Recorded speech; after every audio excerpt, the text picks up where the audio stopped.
Okay, I think we're going to go ahead and begin. Thank you for joining us today. We are going to get started with our webinar now, Moving Student Supports Online. That's a webinar series produced by the Career Ladders Project. We're going to cover a couple of technical announcements. I'm sure you've been through these on multiple webinars. We hope you are staying safe and taking care of yourselves. For this webinar, we're going to follow some of the same norms that others have been following. We're going to mute everyone. Your camera will be off. We have quite a number of folks that joined us today. Again, thank you for joining us. There'll be a way for you to communicate, especially around tech issues. So if you have a tech issue, we're going to be using the chat to communicate that to our tech folks that are going to be helping out with addressing any tech issues that you might have. Some of the ways that we're looking to try to help streamline asking questions or making comment are, as you see here, we're going to be asking you to name the college or name the person that you want to ask a question of, and then ask your question. If there's a general question, you could say general, and if there's an idea that you have, an approach, we want you to please share that as idea, and then your name, and then what your approach is or what you would like to share.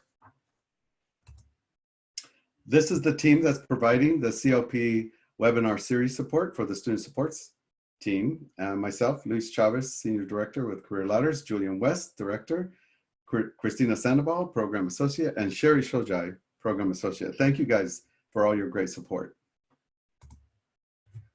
So this is our webinar series. We're going to be covering through the rest of the series that we have. We have 2 more to go after today. Topics can range any one of these areas. But for today, we're going to have a specific focus that we'll go into in a little bit. We've also are recording, as you probably heard when you joined these sessions. So everything that's associated with this webinar series is being provided and collected and will be shared with Chancellor's office as well as the Vision Resource Center and the CLP site as well. I want to take this opportunity to also thank the Community College Chancellor's office for their funding support that allows us to produce and present these webinars. As you can see from here, we have a large array of folks that are joining us from broad areas of the community college, counseling faculty, of course, administrators that are over student services, there's classifieds, instructional staff, and faculty. Some folks that are joining us that are partners and others across the state. We really appreciate everyone joining us and listening in to what we have to share. I wanted to start off by sharing with you our perspective and what we did in getting ready for today and this particular webinar series, or this particular session, is focused on the counselor connections, supporting the students, really, because in this situation that we're all in, with the COVID-19 virus that's happening and the way in which we're all working remotely, there's a lot of challenges that come with that. So some of the questions that we explored, and we did get some survey input, so we're using some of that input that we received. The questions that we're exploring together in conversation, as well as input from folks in the field, are how are counselors helping their students negotiate the student support services that they normally would have gotten on campus in live, in person. But now with the situation that we're all working under, how are they accessing those services? How are they dealing with getting support so they can address any critical information or financial aid, benefits, admissions, and et cetera. Making plans are a little bit more difficult, as you all know. And so some of the counselors are doing some very interesting and unique things, and we thought that would be good to hear about. So this situation obviously is making it difficult for students and challenge situation in terms of getting the services. So there are some potential ways that all the colleges are addressing this, and in particular counselors. And we were hoping that we could hear some of that today. Some of the counselors that we have today will be addressing directly how do they work under these conditions, and how are students both communicating and accessing all the services possible.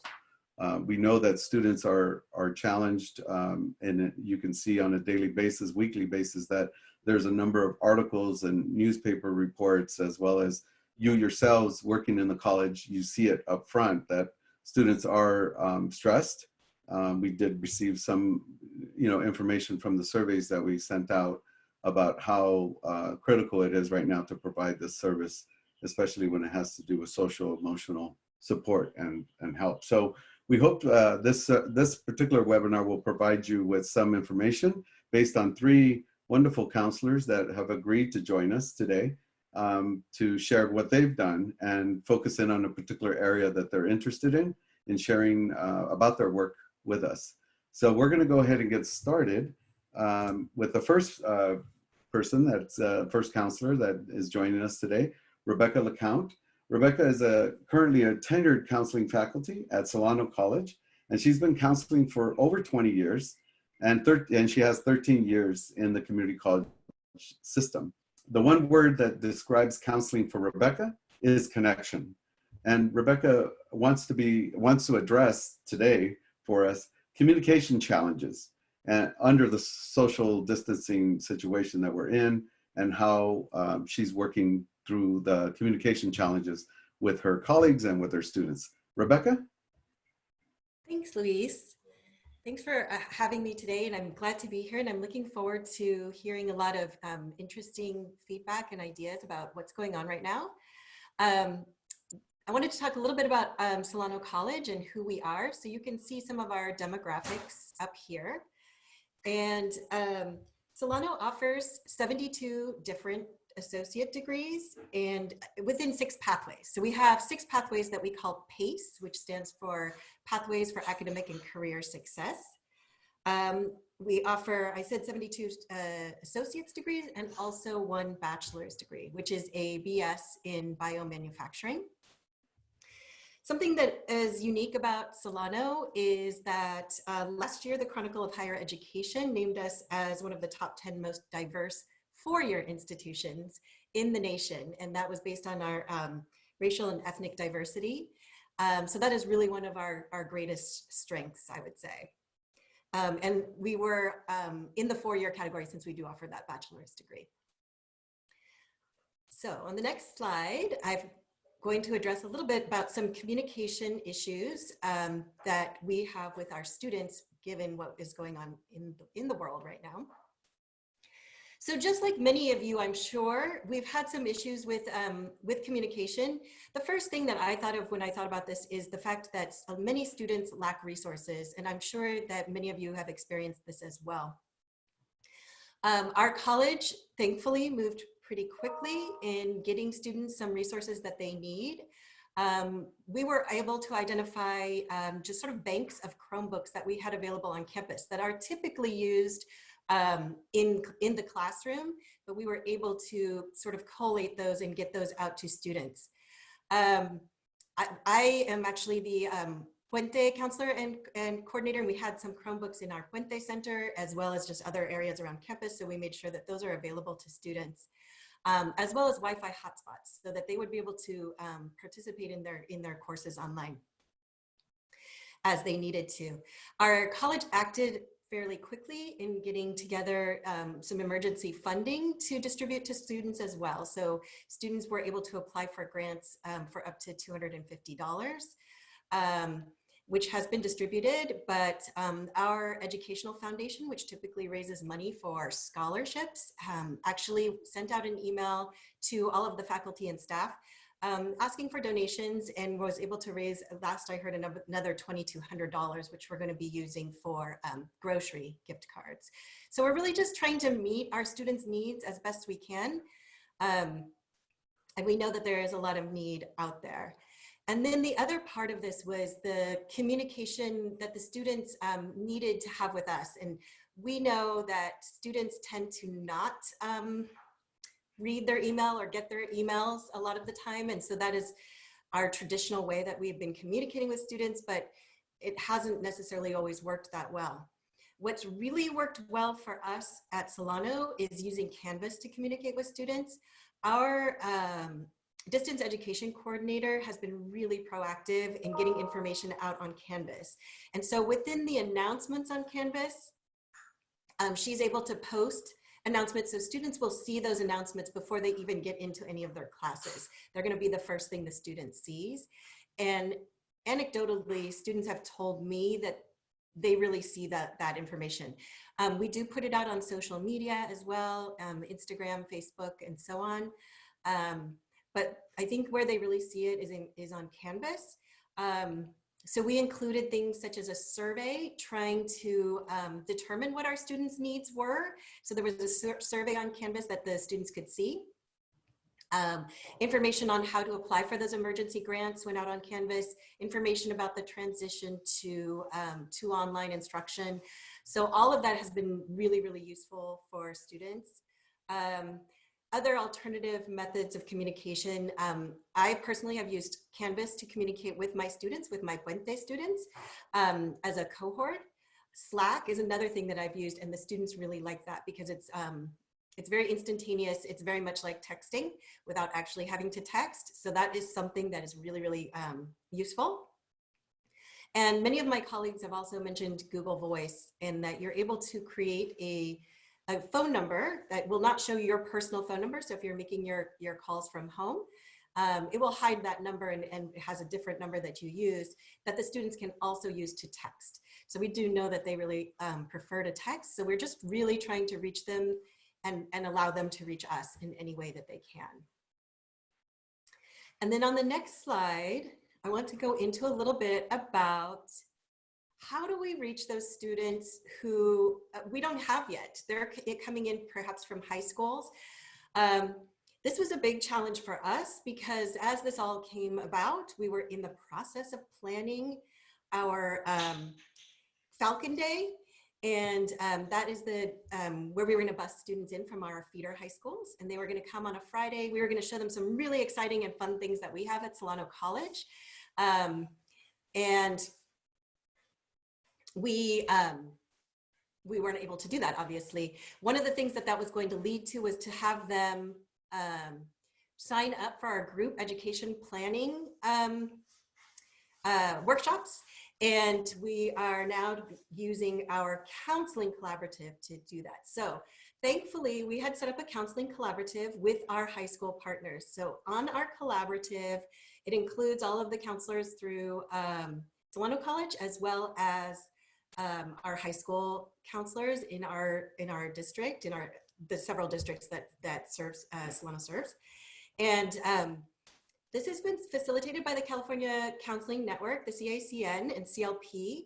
They have really kindly provided us with Basecamp to use as our communication tool for this. And we have really, really been utilizing it. It's been very, very beneficial for us to have that since this all happened. So with that, we've been able to post on there, on the Basecamp, information flyers regarding some of our programs like our Summer Bridge, Puente, our first year experience program that we have, as well as we are in the process of getting our student education planning workshops turned into a virtual program and getting that there online as well. And so this is something that we have been using. I reached out to our high school counselors on Basecamp to ask them how they are communicating with their students. How are they reaching their students? Are they in touch? And I got a really, really good response back from many, many of our high school counselors.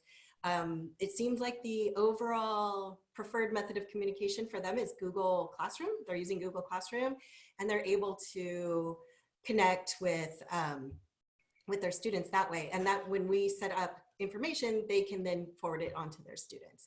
So having that counseling collaborative on Basecamp has been just incredibly useful. And so it's something that if you do not have it, I definitely recommend using something like that. Thank you. Thank you so much, Rebecca. This was really great. And I wanted to comment too that you have that beautiful butterfly that sends a wonderful message to students that they are safe and welcomed with you. Thank you for sharing that. Well, we're going to try to take a quick question, and Christina, I'm having difficulty accessing the Google Doc, so I'm going to ask if you could just pick one quick question for Rebecca to respond to, and that way we can move on to our next. Yeah, of course. So from Carla Johnson on the chat, she said, how do you use Slack or other texting platforms in light of FERPA? We struggle with many of these platforms because we are being told they are not FERPA compliant. Yeah, that's interesting. I haven't, I mean, I think that's a really good question. I don't know that I have the answer to that, because we're struggling a bit with that too. And even in terms of phone appointments, a lot of our students are requesting phone appointments, and I'm not sure really, to be honest, I don't have the answer to how we make sure that it's FERPA compliant. I have not been told that it's not, but I don't know. I don't know that I have the answer to that. Okay. Well, we're going to come back to more questions at the end of our series of speakers talking. Thank you, Rebecca. We'll be picking up more questions at the end. Let's move on to our next speaker, which is Derek Majors. Thank you, Derek, for being here. And I just wanted to give a real quick update.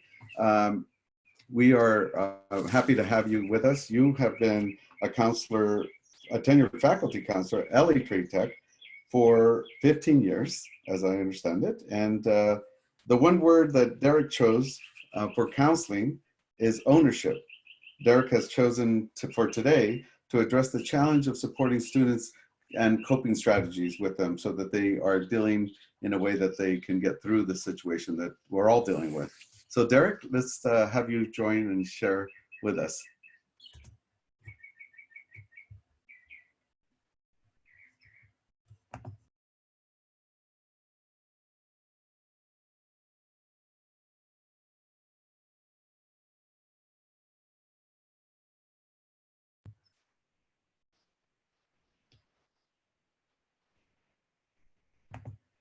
I'm not seeing or hearing Derek. Christina, are you able to hear him? I'm not. Oh, there he is. Okay, he's still on mute. Derek, you're on mute. He has to unmute himself. Can you all hear me? Yes. I do apologize, everyone. I apologize. All right, so I'll back up then. Hi, I'm Derek Majors at LA Trade Tech College. As you see, we have 58 degrees and 68 certificates, all under the auspices of 9 pathways, like guided pathways at our facility. Our counselors are marked into the different pathways as supports. So we really get a chance to have point of contacts with our students. And it is really nice to have them together with us. So if you can go to the next slide. Next slide, please. Okay, cool. So, So our counselors are fortified with a plan and resources. Sort of like Senator Elizabeth Warren, we have a plan for everything. The counselors at LA Trade Tech College have an answer or a resource for our students.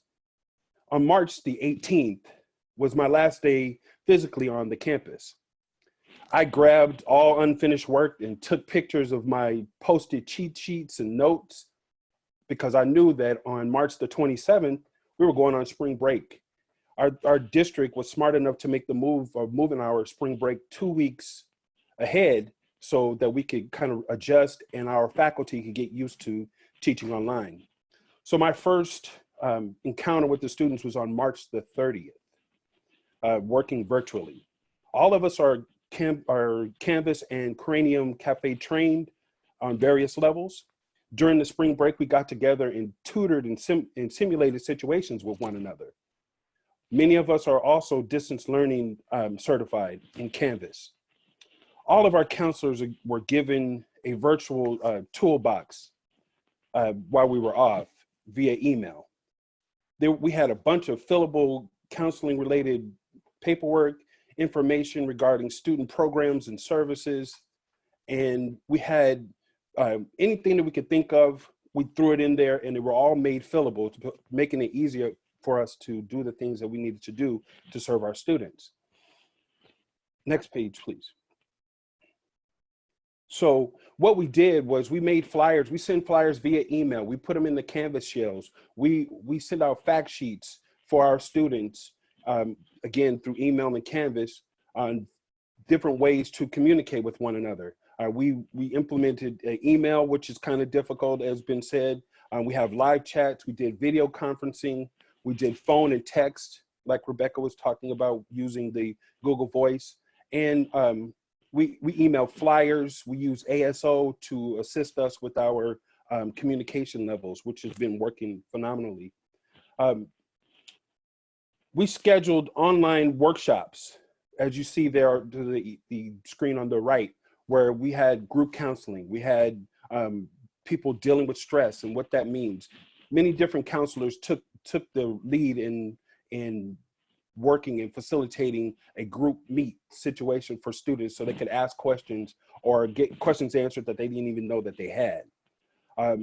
On the left side, you see that we did, and it's kind of hard to read, I understand, but we also came up with a COVID-19 resource and service available to our students. That has a bunch of ideas that our students and answers to questions what students may need. And it was really, really an effective sheet. When students talked to us, we could email that to them, and it was just a great resource for them. As far as my personal experience, I've assisted a lot of students that I've worked with in the past. So those issues like students with graduation applications, with graduation applications, updating educational plans, just getting to talk back and forth with students, that was pretty easy. And we talked in the various ways that they wanted to talk. So there was no real issue with emailing, live chatting, or if we video conference, whatever they wanted to do, I wanted to do it too. I will tell you that working with new students or students that I had never seen before was a real challenge. The last piece that I wanted to tell you is kind of a quick scenario. And I had an instructor to send an email to me saying that one of his students was distraught and he believed that he needed professional help. The instructor shared that the student was homeless and living in a shelter. And he wanted to withdraw from all of his classes. So I tried to call the student. I actually got the student's home number. The father said he was kicked out of his house and gave me the student's cell number. So, and I finally reached the student. The student was concerned with his health in the shelter because people were testing positive for the coronavirus. So he's really scared. So he really needed a resource for shelter. He had no money. He said his cell phone was being turned off and was concerned about his financial aid if he dropped his classes. Well, all of his issues were awful, but we had the resource. I had the resource. And more than that, he had me to lean on. So we're working back and forth to get those things solved for him. He does have new shelter. He tested negative. He had a cold. He tested negative, but you know what? Everything is looking up for him. So we, in conclusion, we're just there supporting the students the way they need the support. We're there for them. We reach out to them. They reach out to us. Again, we're just glad to be of support of our students. Thanks. Thank you, Derek. Hold on a second. Let me put this. Can you see me now? There we go. Thank you, Derek, for that wonderful sharing again. We really appreciate your taking time to share your experiences with us. We're going to do the same and take one question. And if I could ask Christina to also look for one question for him, that would be great. While you're looking for that, I just want to mention that we are taking just one question because we want to reserve more time at the end for all the presenters to share their responses to questions that the audience may have. And again, you're putting your questions into the chat following the format that we had mentioned before. And I believe the reminders are also going on the chat so you can see the questions that are, the format for the questions that are going on there. Okay, so Christina, do we have a question for Derek? Yes, here it says, in addition to counselors, are there other student services professionals as part of the pathway team supporting students? What is the ratio of student support staff, including counselors, to students within each pathway? Wow, it varies from pathway to pathway. My pathway is the construction pathway, and it's the largest. And besides one other adjunct, from the counseling perspective, it's just the two of us. So it varies from pathway to pathway, like I was saying. Sometimes they would have a clerical type person involved, classified, but it really just depends. And it's not a lot. That's one of our issues. We don't have a whole lot of the supports. And that's why many times we go into the classrooms to assist students, and whatever their needs are, we try to meet them in the classroom rather than them waiting to see us. Thank you, Derek. We're going to go on to our final presenter here and counselor that is looking to also share with us is Lupe Dannels. She is currently a tenured counseling faculty at Diablo Valley College and has been counseling for 30 years as well. And her word for counseling that she chose is bridge as a way to describe counseling. The challenge that Lupe will be briefly highlighting for us today in her short talk will be about counselor self-care in order to be the best of support, to provide the best support possible to students. So Lupe, please take it away. Okay, thank you. And thank you, Luis. Thank you for pulling this together. Thank you, Derek and Rebecca, two of my favorite colleagues. I may not share anything that's really new, but maybe what I'm doing is just putting something on the table, at least one slice of what we're all sharing. You'll see by our DVC slide, you can see our demographics. I'm actually not seeing it, but I trust that it is up. Luis? We were established in 1949. And you know, at that time it was very rural, and over the course of that time, it's gone from rural to suburban, now part of the Bay Area. It's located about 20 minutes northeast, I'd say, of UC Berkeley. That's usually a landmark people recognize. We've gone through a lot of growth and have gone from being a majorly white student body to an increasingly diverse population, as you can see by our demographics. We share students with Solano, Contra Costa, and the Peralta Community College districts. And now with online, we have students really from a wide range of places, just the way that I'm sure you do too.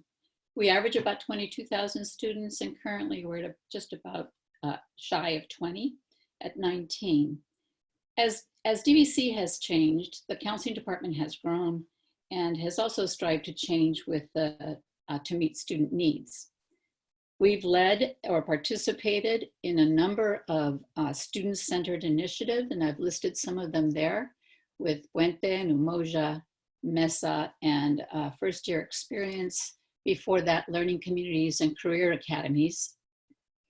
Our FYE experience, Puente's been around since 1996, and I think several of our counselors have been trained in the Puente process.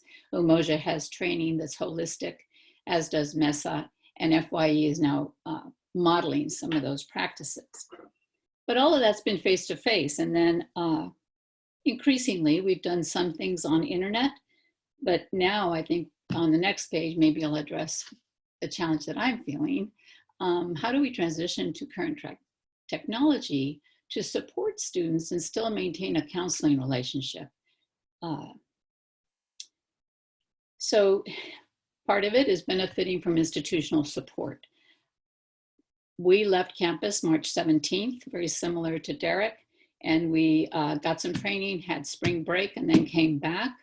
But we got just-in-time training, and that included Zoom training. Some of us had the OEI Cranium Cafe training, and so that was brought to speed. What I really appreciated was that very quickly moves were made to get faculty laptops, along with instructional and student support staff laptops, so that we could go online and could do it remotely. I'm not as much of a native to technology as some of my younger and more recently hired and creative and technologically savvy colleagues, but I like to say that I strive to stay abreast. Having said that, you know, it was a huge, and it is a huge learning curve, and I think that's probably the challenge. And we needed to access, like I said, we did Zoom, so we were on the ready for that. We needed to access information that we would need from home. So we were provided with VPN, we were provided with laptops if we needed them, and we were provided with administrative support.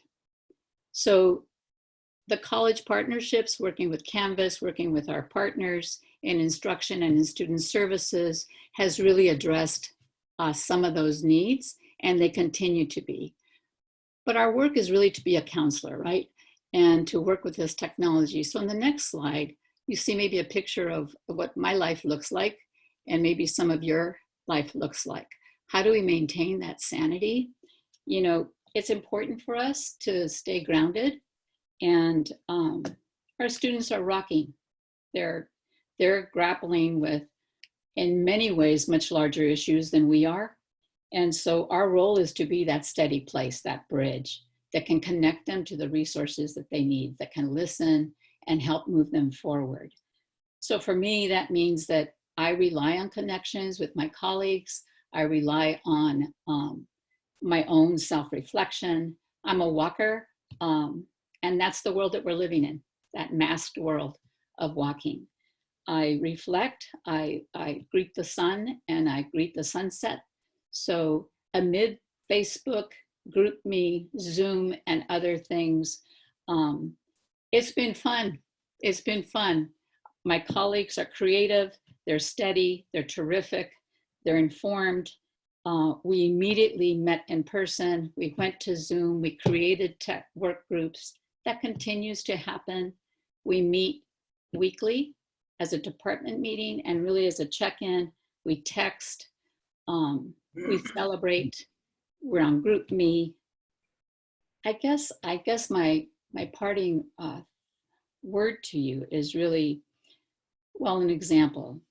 So April 1st, a student died, and we were just finishing, or we were on break.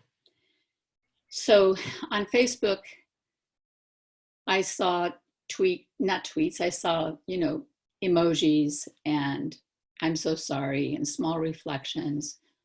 So we created what for me was one of my first Zooms, which was just a moment with Ari, to let it was my liaison with drama, to let technology support that human face and that human contact. I think that there's a brilliance there that really allows us to reach students. So life continues to happen, and it's going to happen. It is happening all around us.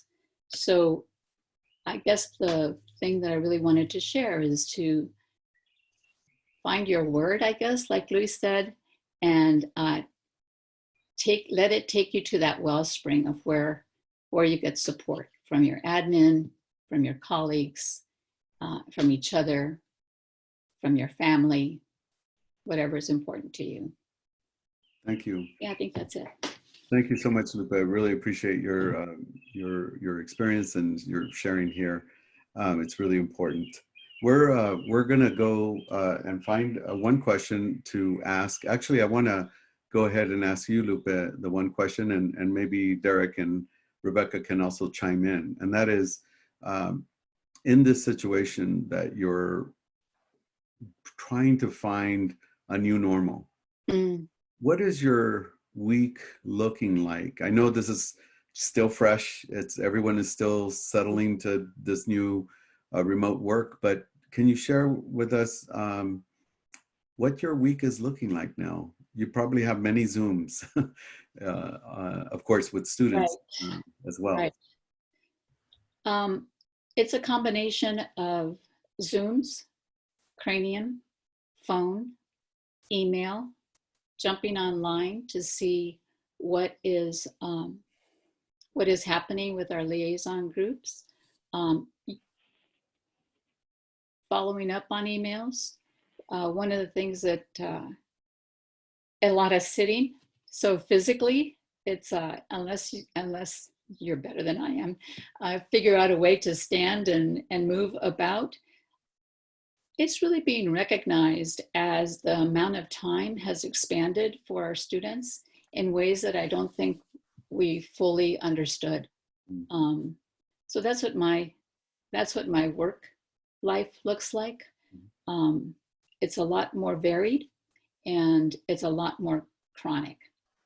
Always, fighting this need to always be online. Thank you, Lupe. Derek or Rebecca, we have time for one of you to answer.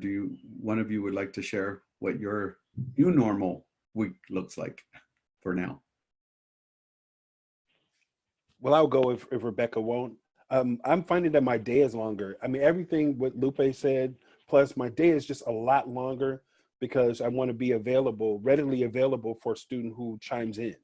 So I'm so 7 to 7 every day, even on the weekends, just making sure that there's no emails or no mode of conversation or communication.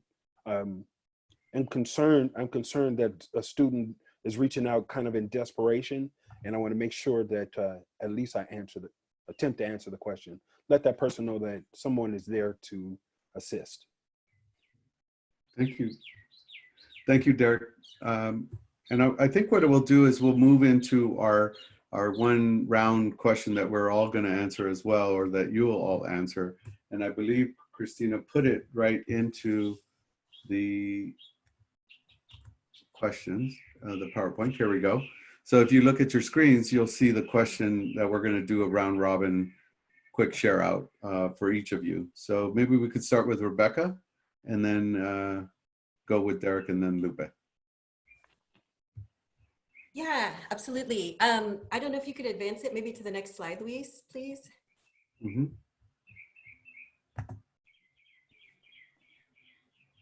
So I just think, I was thinking about this, and I think, my advice, I think, would be just that we need to be flexible. We need to be willing to move out of our comfort zone and be courageous. And it made me think of this graphic that we have here. It comes from a blog called Who is Chick, but 9 things that superheroes do differently.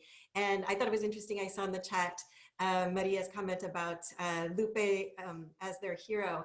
And I think that this is, true for a lot of people these days. We hear a lot about our heroes in the medical field, the essential workers, all of these things that are happening right now. And I think we are all heroes as well. And so it made me think of this graphic that I've shared with students in the past, and I hadn't used it for a while, but as I started to think about this, I thought it was really relevant. A lot of these 9 superhero traits are relevant to what we're living through right now. And so I wanted to share this with you and have you have the opportunity to take a look at it and see what you think. I mean, I think a few that stand out to me definitely are seizing the moment, because I think that this is a great opportunity for us, as much as it is difficult and challenging and has a lot of, sort of horrible downsides. It's a moment for us to make a difference in our work that we do and really create new ways to connect with our students that we have not been doing. Living outside our comfort zone, I think we're doing that all the time, and we're having to push ourselves beyond what we're normally comfortable with doing. I thought practicing realistic optimism is really, really relevant right now, trying to stay optimistic, but within the bounds of reality. Mm-hmm. So I know that, as we were talking about a lot of things, some things are realistic and some things are not. I think we heard yesterday from our governor about some things that are optimistic, but that are realistic. And so it definitely, I think, is relevant to us. Focusing on getting better and not being good, just doing it a little bit better each and every day. We're not going to be perfect, but just trying to improve ourselves and keep going and focus on what we will do and not what we won't do. So I thought this was a really relevant thing to share with everybody. So this is what I like to keep focused on. Thank you. Thank you, Rebecca. Appreciate that. Derek? Yeah, I would think we want to make sure that technology is just a vessel, and we want to make sure that you remain human and not a robot. So let that student see you make a mistake, you stumble, you're human. Be human, stay human. Mm-hmm. Self-care. I mean, I know we all talk about it. Self-care is super important. Get up, walk around the house, look outside, turn your laptop up so you can hear when that student emails or chimes in on you. Go away from the screen. Forgive your mistakes. If you make an error, you mess up, so be it, but own it. I mean, if you own it, then people tend to, okay, I can go with that, and we can easily forgive and move on. I say share wins and losses. I share my wins and losses with Lupe often, right? And getting coached by somebody that may not be your normal set of coaches, right? Maybe outside of your district. She's in Northern California, I'm in Southern California. Hearing her perspective, the verbs may be different, but the objective is the same. So again, just give yourself a break. Forgive yourself for the things you can't control, because you can't control it. Thanks. Thank you. Thank you, Derek. Lupe, are you able to unmute and take your video? Yeah, there we go. I can do that. See, I'm learning. I think flexibility is the word I want to start with. And the phrase I want to say is student-centered. I really think that if we just, and we're all doing it, and using our flexibility to really address student needs. And if we keep that centered, to me, what I think is the most helpful thing that I'm seeing is, and maybe is always, are partnerships. Whether it's partnerships on campus or off campus, there's a tremendous amount of outreach that is going on. And so to me, that's the thing to rely on. One of the advices. Thank you, Derek. I value counseling colleagues, and I learn constantly from them, from all of you. And I think the standards of practice are something that are, the standard that I'm thinking about is the counseling practice. And that thing about looking people in the eye and using technology to do that. So I'm staring at the top of my monitor right now in the hope that that's happening, so that we really partner with technology to do our work. And students are forgiving, and students are generous. And they don't need me to know everything, but they do need me to be with them. And I think that's part of what is the value of our work, and why we got into this work. So that's my advice. Thank you, Lupe. I'm going to ask Christina. I do see the questions, but I'm also wondering, I'm going to go to a couple of questions. While I'm doing that, can you also see if there's any ideas or suggestions or approaches that anyone has given? I'm going to go with this particular question because I think it's come up in different ways. This question, again, is for any of you who want to respond to it, and it has to do with FERPA. So because we're using so much of social media now, the concerns around privacy issues are abound now. And so the question is about that. How do you deal with keeping the FERPA covered, but still try to use social media to reach out to the students and respond to issues? Anyone? Well, I do know that from the cranium training that it is FERPA compliant and HIPAA compliant. And part of what it relies on is to require verification. So when we started using Zoom, a couple of things. We decided as a practice that we would ask students some information to verify who they were. And we can get that from our information on what is called SARS, where our appointments are. And we also decided that we would use the password protection on Zoom to help make that a little more private, especially when the Zoom bombing started to happen. So I don't know the answer to Zoom, but I would expect that it is not FERPA compliant necessarily, but I could be wrong about that. And maybe someone in our Zoom room knows that answer.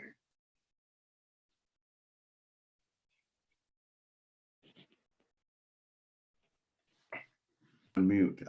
Derek or Rebecca, please. I don't know the answer to that, but Okay. yeah. I don't know the answer either.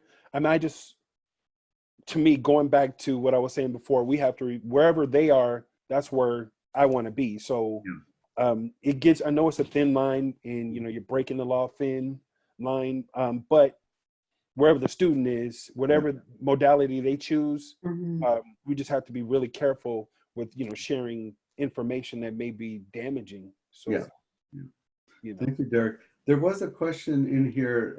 I think, Lupe, I wanted to address to you. It's addressed to you. Have counselors been able to continue working with instructional faculty at this time? How does that work remotely? Yeah.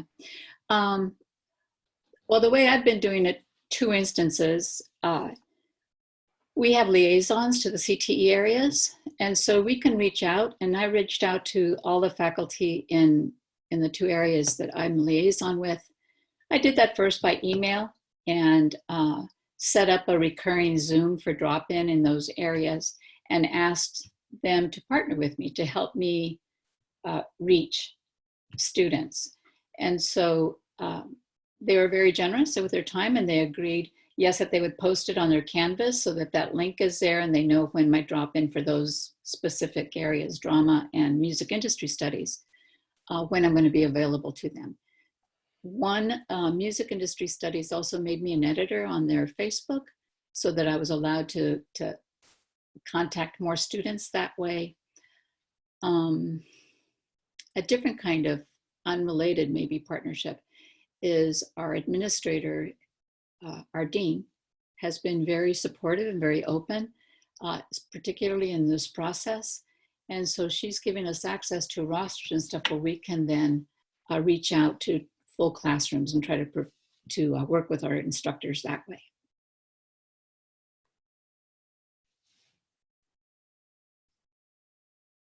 I hope that answers the question.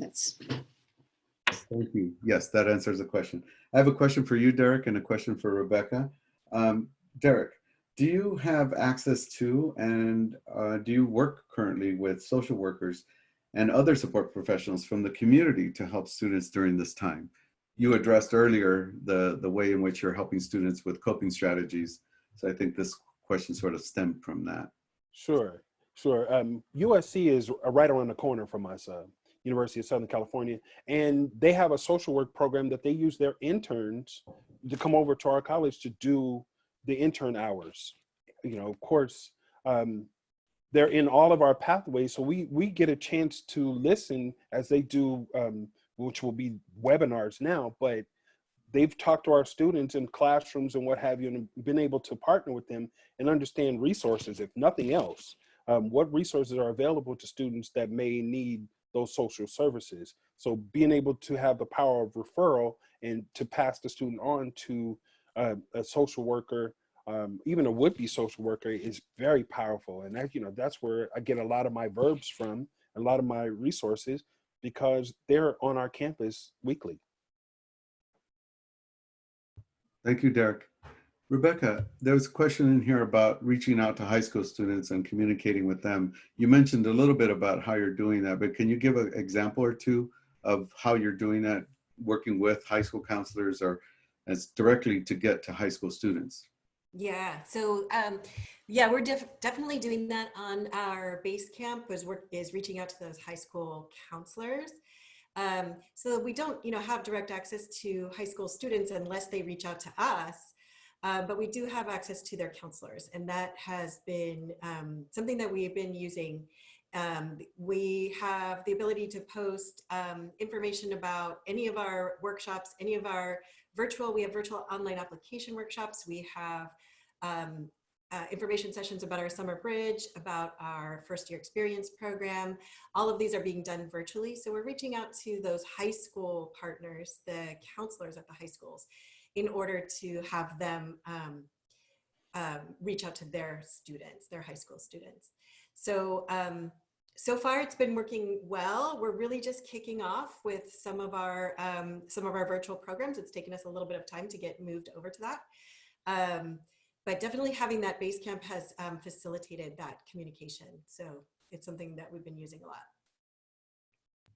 Thank you, Rebecca. There might be other questions that I'm sure that we'll be able to collect and share with you all, and I'm hoping that you would be open to responding to some of these questions when we get a chance to pull them together and share them with you.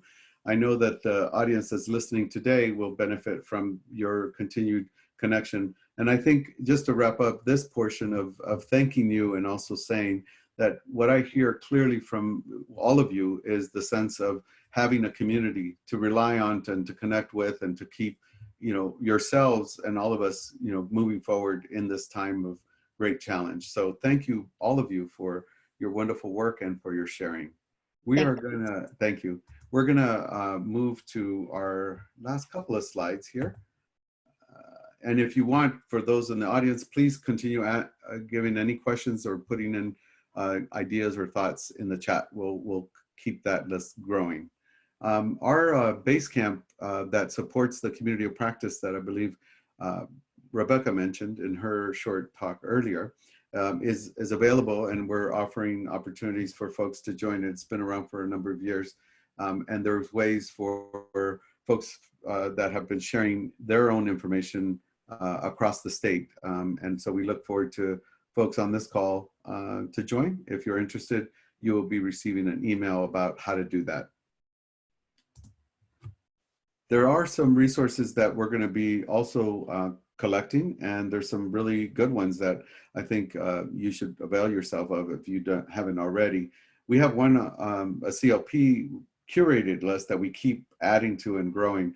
You will receive all of these resources, again, as a follow-up email and a place for you to also have access to them. Of course, the Chancellor's Office is a great place to go because they have the large breadth of material and web pages on very specific topics of having to do with changes in policy and regulations. And of course, COVID-19 page has quite a bit of information, especially around social mental health issues and ways that folks can avail themselves of resources.